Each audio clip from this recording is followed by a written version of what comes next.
This session is part of the Indie Author Fringe Conference, a 3 times a year author conference fringe to the major publishing fairs London Book Fair, Book Expo America, and Frankfurt Book Fair. The Indie Author Fringe is run under the stewardship of the Alliance of Independent Authors, is organised by writers for writers, and is free to attend. Let's see who's sharing self-publishing insights in this session. Hey everybody, thanks for tuning in today. We've got a really interesting topic for you all. If you are interested in the words and what's happening in the world of self-publishing and being an independent author, we're here to talk to you today about that. I'm Jim Kukral from authormarketingclub.com, and I'm joined by Bryan Cohen from sellingforauthors.com. And we are the co-hosts of the show's podcast called sellmorebookshow.com. If you've never listened to the show, you might want to go check it out. It's at sellmorebookshow.com. And it's a show where we cover the latest in what's happening in the world of publishing, mostly self-publishing. So, Bryan, you're here, right? I am here. I'm very excited to be a part of this as well. So thank you to the Alliance of Independent Authors. And I think we have something interesting for everybody today, Jim. We usually, from week to week on the Sell More Book Show, we tackle the 5 latest news stories. But if you haven't been following along with us for the last, we're in the episode 130s. So if you haven't been following along with us, there might be stuff you've missed from this calendar year. So what we've decided to do is we are going to go over kind of the 5 biggest stories of the year so far, how they impact you, why they matter to you, and we think you guys, even if you do listen to the show, you're going to get a lot out of it because we're going to very specifically go into how do these things impact you in your career, how will they improve things, how might they impact you. We'll go into all the nitty-gritty over the next half hour or so. So let me get this straight, Bryan. If someone's listening right now, they're going to get the top news stories in the self-publishing world for 2016. That is true. So this is important information. If you haven't listened to our show, as Bryan mentioned, we've done 133 episodes at the time of this recording. And this is kind of the breakdown of how we do our show every single week. We pick out the top news stories of what's going on, and we cover them, and we provide you that information, and we give our own commentary on it. So if this is the type of thing that interests you, please check out Sell More Book Show podcast, and we'd love to have you. So the official title of this presentation is the top self-publishing news stories of 2016, and here's the key and why they matter to you. Right, Bryan? Exactly. That is the most important part. Well, let's just get right into it because we want to keep this short and sweet for you guys and give you this information. So let's start at number 5. All right. Number 5 today is called Tropic of Cancer. Knowing the readers of your genre may be the quickest path to success, according to authors Chris Fox and Rosalind James in posts on kboards.com and interviews on the Science Fiction and Fantasy Marketing Podcast. In episode 72 of the SFFMP, Chris Fox discussed his 21-day novel challenge of writing a book to market by taking what you like to write and conforming to a market with high demand that has yet to be saturated. Fox said that checking Amazon categories through the top 100 bestseller list can help you determine if there's room in a market for your books and assess the tropes voracious readers of the genre that they can identify with. Through his Void Wraith trilogy, Fox has sold over 10,000 copies with millions of pages read. Author Rosalind James has found similar success by fulfilling the expectations of readers in her genre. Over 4 years, James has written 20 books and made over 700,000 sales. So, and in reality, I want to point out here, Jim, Chris has sold way more than 10,000 copies. I just couldn't find the number of how much he's sold. I just know he's had months of earning well into 5 figures. So writing to market, this is a big thing a lot of people have been talking about this year. How do you think the idea of writing what readers want and fulfilling their expectations matters to the authors listening to this presentation? Well, we've talked about this a lot, many times on our show. So are you in this to write books that you just love? Or are you in this to run a business, right? It's that age-old dichotomy of what's in your head. Yeah, are you just doing this because you love writing in your genre? But maybe you're writing, poetry and nobody's buying poetry books. That's fine. That's great. But if you're in this to sell books, if you're in this to earn a living, to build a full-time income, to become a successful author in terms of money and sales, because success can mean many other things. If you're in it for those reasons, writing to market is one of the best things that you can do, because you have to be able to write to a genre that people actually want to pick up. Now, obviously, romance is such a big one, and post-apocalyptic, and whatever the other big genres of the day. Coloring books was a big one that people were making a lot of money with at the last year. So this Chris Fox 21-day novel challenge was really important, and why it matters to you as an author listening to this is he put a challenge out there to write a book to a specific market, and it was very successful. So that's your question. Do you want to do that? Because if you don't want to do that, you're going to be wasting your time. You're not going to be into it. You're not going to be passionate about it. But it's proof positive that you can write a book to a market and have success with it. And I think it's important to point out that with Chris, who wrote to military sci-fi genre, he likes those kinds of books. He likes those kinds of movies and TV shows. He wasn't just writing for the money. He also loved what he was writing. He cared about it. He cared about the genre and doing it right and doing the readers in that genre right.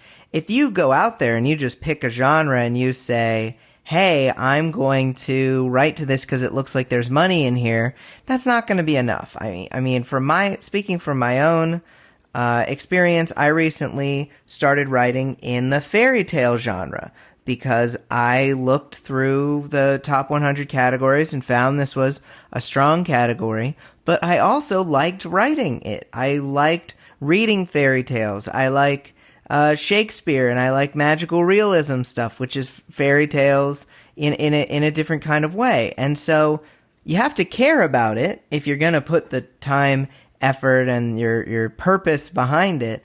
But go out there and you can make some money. You're allowed to make money. There's nothing wrong with that. So I say go out there, try writing to market, or at least look into some of the people who have fulfilled the expectations of and exceeded the expectations of genre readers. You want to go out there and do your best with that. I agree with you, but I do want to just play a little bit of a devil's advocate. Oh, please do. I've talked about this on our show before. There was a gentleman who I'd been friends with for over 10 years online, and he listened to our show, and he said, I listened to your show 9 months ago, and I've been working on writing romance novels for the last 9 months off the inspiration from your show. He goes, I've never written a romance novel before in my life.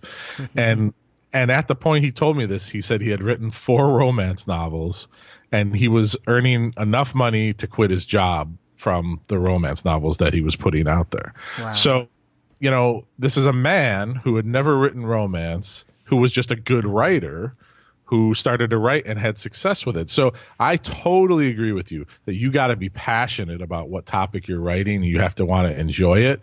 But sometimes you can just be really good at writing a genre, and you can have success with it as well. It's rare, but it does happen. So the writing to market thing is so important if you want to be successful. And I just want to get this last point across to you.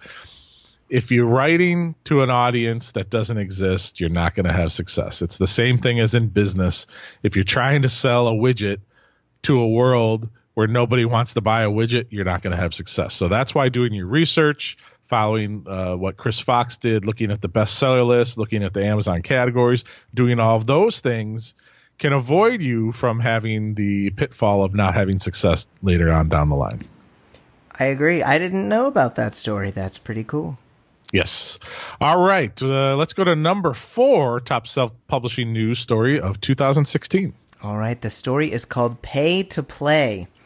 Paid advertising continues to be one of the best ways to build your following and get sales on new titles, according to the Creative Penn. In an interview with Joanna Penn, thriller author Adam Croft described how he used Facebook ads to advertise the hook of his book, One Last Tomorrow. Through his ads and his hook, Would You Murder Your Wife to Save Your Daughter?, Croft earned over $1.5 million from his books in the first half of 2016.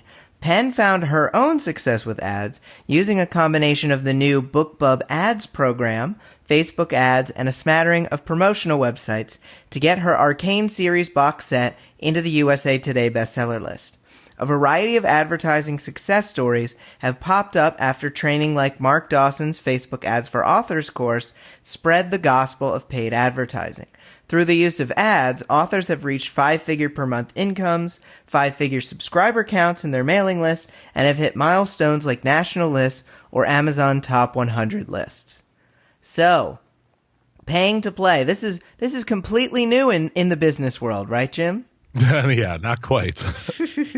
I know we didn't really even say that, Jim, you have over almost 2 decades of business experience online. So I'll often I'll often send things to you based on your long-term experience. So you know about advertising in business. Yeah, I do want to hear your perspective from an author who's actually running ads to promote a book. So we need to hear about that. But I just want to say that, the paid advertising thing is something that you can be successful with. The biggest mistake you're going to go into when you start with this is you're going to think you're just going to drop $30 down on an ad you made in 30 seconds and you're going to throw it up and it's just going to work and you're going to sell 10,000 copies of your book. It's not that easy. You have to actually work at it. You have to know what ads to put out. You have to know where to target them. You have to know how much to pay and all the settings. So just get that out of your head right now. If you think you're just going to spend $50 and you're going to sell millions of books, it doesn't work that way. There's a lot of information that goes into it. However, it's not like filling out a tax return. It's much simpler. You can get the guidelines and the basic things like Mark Dawson's course will teach you that you can learn how to do it. And you can have success, and it may not come overnight. You may try 30 different ads before you get to it. I always come back to this, Brian, and you know this. You always come back to it. This pain index thing. How bad do you want to succeed? What's your pain level? Are you at a 5? Are you at a 10? Because you'll work harder the higher your pain level is because you want to relieve that pain. If you want to quit your job, if you want to be successful as a self-published author, you'll sit down and instead of playing video games for 5 hours every night, you'll figure out how to run Facebook ads. Yeah, for sure. And I love that you keep bringing that up because I still feel like there's people out there who aren't willing to put in the time, who say they're putting in the time just by writing, but writing isn't enough anymore. I remember I first started publishing in 2010, which was right around the time that KDP started. I think it started in 2009 maybe. And in 2010, you could kind of get away with some stuff. You could not edit as closely as you maybe needed to, or you could put up a cover that maybe wasn't as professional looking as a traditional publisher. And if you had one thing going for you, like I had a lot of blog traffic, I was able to send that blog traffic to my books and it was able to sell really well for the first couple of years it was out. But nowadays you have to put in the time. You have to not just write a good book, not just edit it well, not just make it look professional, but you also have to market. And a lot of the time, the way people market is by spending $4 to get $5. They aren't necessarily, like you said, you're not going to spend $50 and make a million sales. When Adam, and I've spoken with Adam, who's mentioned in the story, who's earned over $1 million on this one book. And he didn't spend $20 and make $1 million. He spent lots and lots of money. And when he saw that his ads were working well and he was making a good amount of money, he turned to his friends to actually ask them to use their credit cards to put money into it because it was going so well for him. So he didn't even have the money he needed to put into it. But he then had to pay back thousands and thousands, probably tens of thousands of dollars. So it was not just you put out 5 and you get $1 million. He put in a lot of money. He used that. I know he's used BookBub ads as well, which we haven't even really gone into. But that's a new platform that some people are using for success. So I think you have to keep in mind that you're running a business, and very few businesses go viral without spending a lot of money. You just need to think, okay, how can I make a little bit of a return on this money that I put out? And if you keep doing that, eventually you're going to be successful. Very good. We agree, as usual, Brian. As usual. Hopefully we'll find something to disagree about in the next 3 stories. And speaking of the next story, let's go to number 3. All right. Story number 3 is Kindle Limited.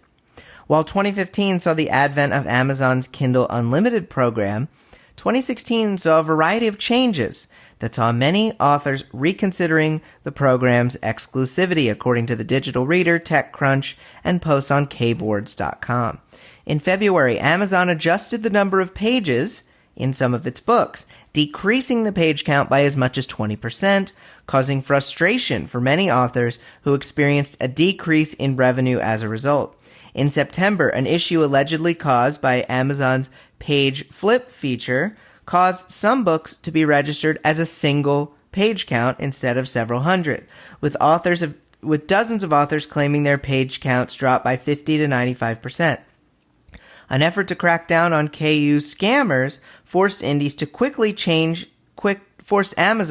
to quickly change its terms of service without telling authors in March, requiring tables of contents to be placed in the front of each book instead of the back.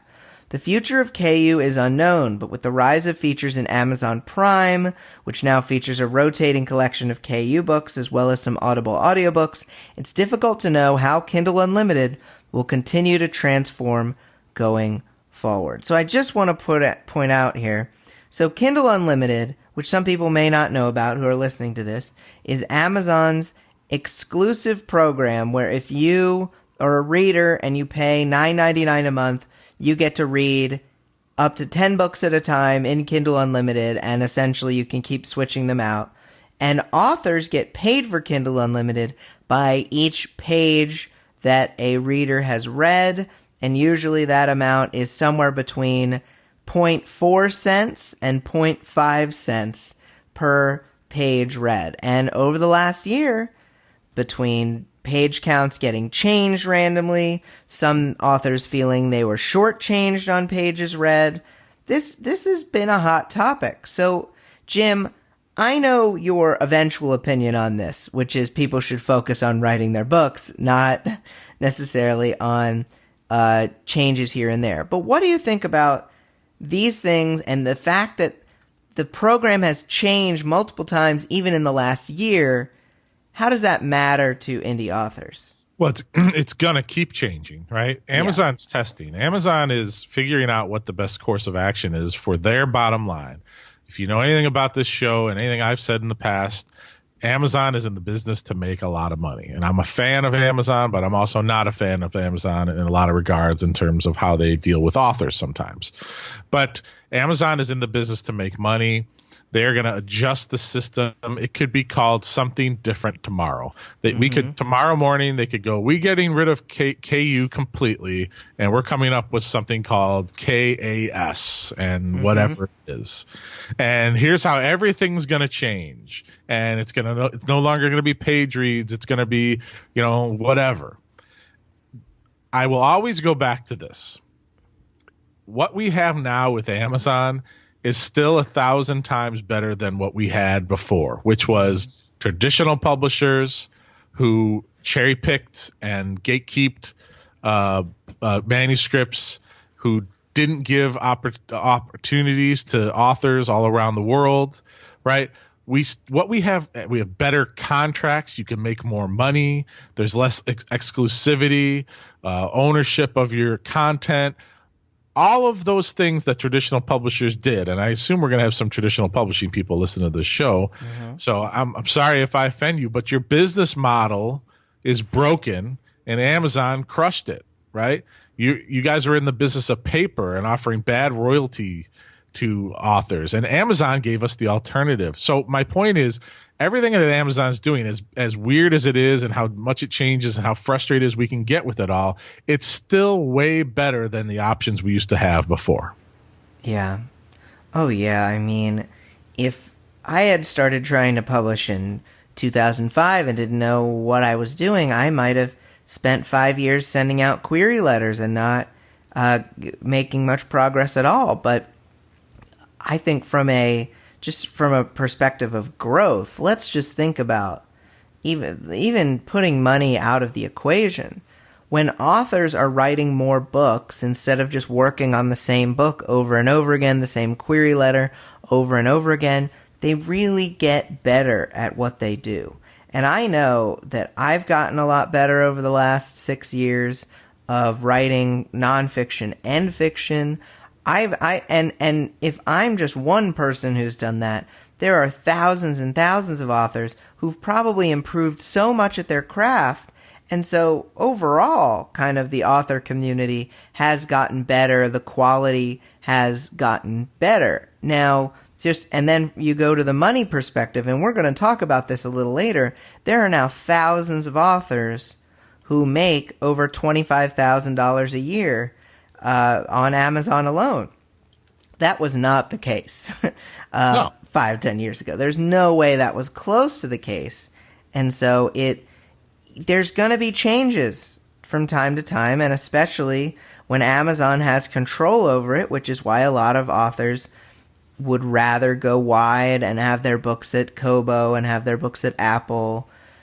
Because when you don't have control, you're subject to the whims of the giant corporation that has that decides how you get paid. So there's going to be changes, but we're in a much better spot than we were 6 years ago, and things are going to change over time, but we need to remember just how much things have improved for the lot of authors, and then we can keep working on improving our businesses over time. All right. Well, we have the two final top news stories of 2016, Brian. Let's go to number 2. Number 2 is Scam and Cheese. Kindle Unlimited scammers netted millions of dollars, including some KU All-Star bonuses in 2015 and 2016, according to Selena Kitt, David Gaughran, Phoenix Sullivan, and the Digital Reader. While Amazon claimed to have solved the KU system by tracking page counts, the company actually only tracked how far in the book readers had flipped. Authors like David Koziel allegedly used this loophole to pull in pages read counts of over 1 million in a single day, while others used click farms to collect over 25,000 free downloads in one day. When Amazon banned scammers, it also booted several authors who had been roped into a KU scam, including author Pauline Creedon, who had done nothing wrong, according to the Active Voice. Nate Hofelder of the Passive Voice said that the real loser in the scams may actually be Amazon, since the payment per page read has stayed between 0.41 cents and 0.48 cents. He said, quote, "So unless you are going to argue that the rate would be higher in the absence of the scammers, we have to consider whether Amazon is aware of this problem and is keeping authors from being harmed." So there's always scammers. This is another thing I could make the same joke, Jim. There's never been any scamming in online business, right? No, of course not. Of course not. So why do you think? I mean, we try to keep, when you listen to the Sell More Book Show, you know we try to keep things positive. We don't like to spend a lot of time on stories like this, but so many people talk about these stories, think about these stories, worry about the scams, and people have probably lost money as a result. But we need to keep in mind that there are certain things we control, certain things we don't control. And this is one of those things that, as Nate Hofelder said, we hope that Amazon knows about this stuff, is willing to protect authors as best it can, so we don't get impacted too much. So, Jim, why do you think scams like this matter to indie authors? Well, Amazon does know about this, and they've taken action to stop it, but it's still going to continue. Yeah. You know, just so for people who don't understand this issue, basically people trick the system because what happens is you get paid by pages read. So they came up with ways to trick the Amazon system so that Amazon would show more pages read when it's really fraudulent. Okay, so regardless of how they did it, it's still a scam. And people walked away with a lot of money. They really did. And Amazon realized they're paying this money out for scams, and they're going to shut that down, right? So this happens. My advice is the same thing Bryan said, is you can't let stuff like this slow you down from trying to be successful as an author. Every minute you spend worrying about what some guy in the middle of some foreign country is doing in his home to scam the system, you can't let that affect you. You have to continue to write your books, to market your books, and do all of the work that you need to do to be successful. And just hope that Amazon stays on top of these things and fixes. Now, again, this isn't going to affect you. It may affect your page, how much you make per page read down the road, but Amazon's going to take care of this. Believe me, they are a huge global company, and they're not going to let these scammers continue into the system. So just keep doing what you're doing. Don't worry about these scammers, and you'll be successful. I think you would agree with me, Jim, when I say that one of the traits that most successful people have in common is they're optimistic. They're not willing to let things like this get them down. Would you agree? Yeah, you have to be that way. You have to stop worrying about what other people are doing and letting other people control your happiness and your work ethic. And if you continue to, just pay attention to these types of things, but not let them rule your head and stop you from being successful, you will have a good chance. Yeah, I completely agree.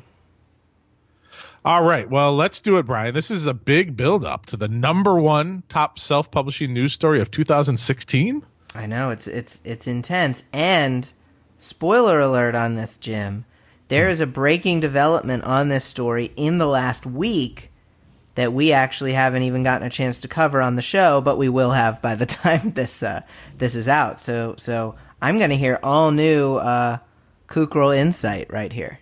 All right. Well, if everybody is listening, and before we get to #1, just remember, Sell More Books Show podcast. We kind of do this every week. So if you guys want to check it out, you're interested and you're getting some good information, this is kind of what we do every single week. All right. Let's do it, Bryan. #1. All right. The #1 story is called The Rise of Indies for Now. In May 2016, Author Earnings found that self-published authors accounted for 60% of daily sales on Amazon, though that number has dropped as of October. When Data Guy and Hugh Howey, the forces behind Author Earnings, tracked Amazon's top 200,000 titles, it found that over 1,600 indie authors earn at least $25,000 per year on Amazon alone, out of 4,600 total who earn that much on Amazon. The data also showed that 1,080 indies earned a living wage of $50,000 annually, and there are close to 4 times as many indies than TradPub authors making 6 figures.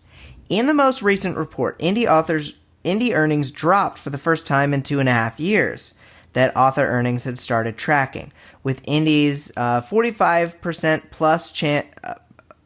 plus percentage of market share dropping below 40%.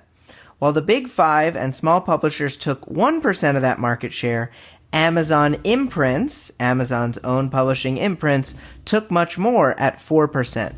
Data Guy said he can't be sure if the reversal represents the new normal or if it's a single quarter blip. So, almost every time we report on Author Earnings, which is a really great site, you should go check it out at authorearnings.com, It talks about how indies have really, they've really made a lot of inroads with concern to the market share. They're earning a lot of money on Amazon. Now, this latest report has been a little bit of a drop, but it's tough to know without more data. Is this a one-time drop? Is this something bigger happening? It's difficult to know. But in general, Jim, why would you say that these author earnings reports and showing that authors are making a significant amount of money online, why does that matter to the authors listening to this presentation today? Well, it shows you that you can have success as an indie author, right? I mean, Amazon's not releasing their numbers. So these guys are kind of nefariously going through and getting that data from Amazon. So it's not 100% exact, but I do believe in the author earnings numbers. And even if their numbers are off by 40%, it's still good data to me because it's information that we need to have.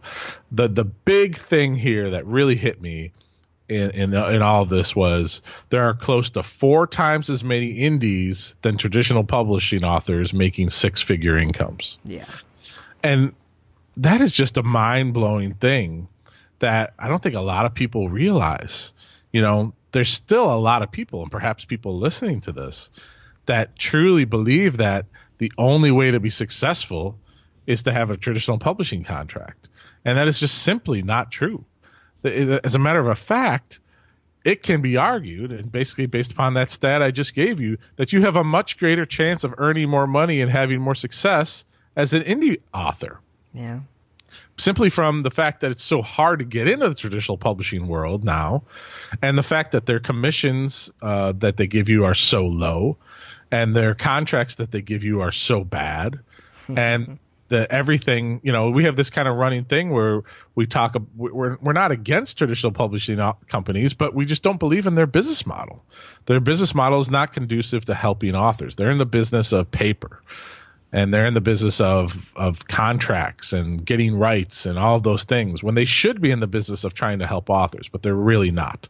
And that's what Amazon's doing. They're in the business of helping authors, giving them an opportunity to put stuff out there. So there is a lot of money and success you can have as an indie author if you choose to go that route. And that's why this story should mean so much to people listening, because if you didn't believe it before, you should believe it now. And further to your point, which is a really good one, is that, and we didn't even touch upon this, Author Earnings has come out with a lot of data in the last couple of years that shows that if you are an author published in the last 5 years, traditionally, you have a even smaller chance of having success, because most of the traditionally published authors having success on Amazon, they were published over 5 years ago. And so it's really more of a matter of, if you want to get your foot in the door of being an author, right now your chances of success are significantly higher if you go the indie route. And so I think that even if numbers drop a little bit, which, hey, I mean, we're in the midst of election season here in the US, and we are all very interested in polling numbers. But even when polling numbers hit a high point, sometimes they bounce off it a little bit. So even if numbers are down a little bit, as they are in this latest October 2016 report, that doesn't necessarily mean that indies aren't making money anymore. Plenty of indies are making money, and it's fantastic that we have this opportunity. I love seeing my Amazon paychecks come in. I've loved it since 2010. And I think it's going to continue to happen through Amazon, through the other retailers, for years and years to come. And there will be changes. But if we keep, really to just pull everything back around, if we're focusing on what our readers need, what they really want in their entertainment, if we're being smart with our business, if we're paying to build up our platform so that if something does happen in the future, we already have an email list. We already have people that care about our stuff. If we don't spend too much time worrying about scams or worrying about the the inner practices of what these big corporations are doing, if we don't let them take us out of a rhythm and we keep focusing on what's important, writing more books and building our rhythm and connecting with our audience, then you're going to have a great opportunity to push forward, to grow, and it's going to be a lot of hard work, and there's going to be a lot of times where it's very difficult. But that doesn't mean it's impossible. That doesn't mean that you can't do it. It just means it's going to take time, it's going to take energy, it's going to take money, but you are in a great position to do it because you are an indie, and I think that it is worth trying and going all in on. I agree, Brian. And, everybody, if you're listening, this is what we do every single week. We talk about the biggest news stories of the week, and they're different every single week. And we go out and we find these stories and we talk about them. We give you links and resources and everything. So if you're interested in this format, we do a quick show just like we did. Head on over to sellmorebookshow.com and you can subscribe on iTunes or Stitcher or wherever you want to subscribe. And of course, Brian, you and I, we've been doing this 133 times now. Mm-hmm. We have our own businesses we do. So can you just briefly talk about what you do and what you like to promote? Sure. Well, as you mentioned earlier in the show, I work through a company called Selling for Authors, and in Selling for Authors, I actually teach authors some of the basics of copywriting, some of the basics of how to write better book descriptions and write better emails, and I've used nearly a decade of copywriting experience to help a ton of authors really improve what they're putting out there, which increases the percentage of people who buy their books. And so if you're interested in checking that out, you can go to sellingforauthors.com and you'll get a cheat sheet on selling more books through your copywriting. Absolutely. And Brian is, if not the best copywriter for authors in the business, in my opinion. He can really make your descriptions and your headlines sing. So I run a business called authormarketingclub.com. We've been around for about 6 or 7 years. We have over 27,000 authors in our network.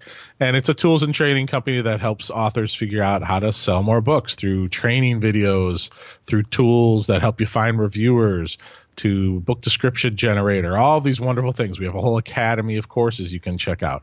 So there's a free membership. You can come on over to authormarketingclub.com and check it out there. But we're really here today to tell you about the news, and I'm glad you guys stuck around to listen to this.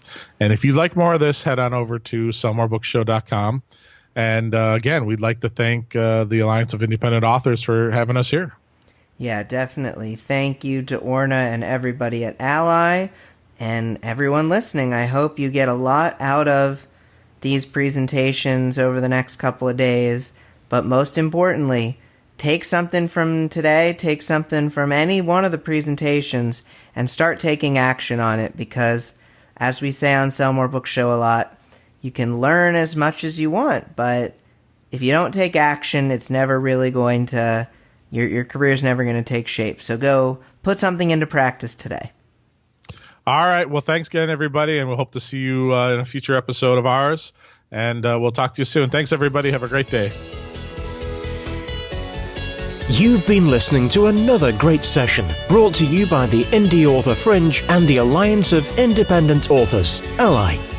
You can find out more about both by visiting Ally's Self-Publishing Advice Center, www.selfpublishingadvice.org. Now, go write and publish.